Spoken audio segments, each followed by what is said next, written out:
भवानी माई के चुनरी चढ़ा दी। बरतनी दिया पिया रउओ देखा दी, संग ही भवानी माई के चुनरी चढ़ा दी। जानो तनी सब करई महतारी हई हो,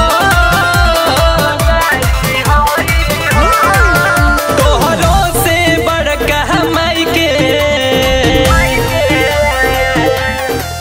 तोहरो से बड़का माई के पुजारी हई हो, तोहरो से बड़का माई के पुजारी हई हो।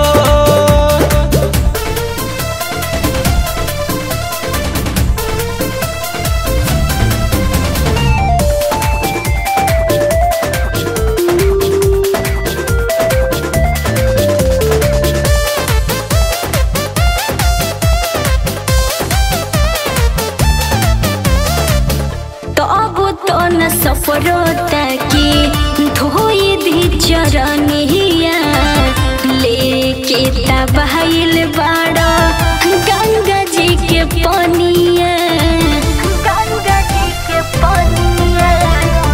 तो अब तो न सफरोता की धोई दी चरनिया, लेके तबहिल बाड़ा गंगा जी के पनिया।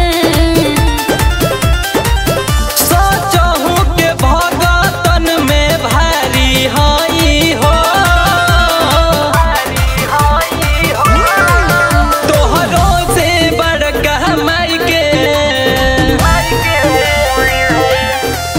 तोहरो से बड़का माई के पुजारी हई हो, तोहरो से बड़का माई के पुजारी हई हो।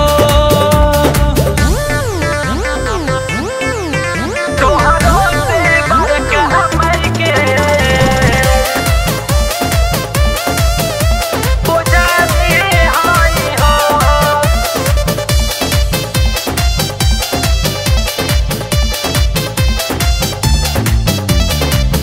एही से लेके लेटे अइला पूजा के सामान हवा, दीपक से मंगावे के पड़ल ह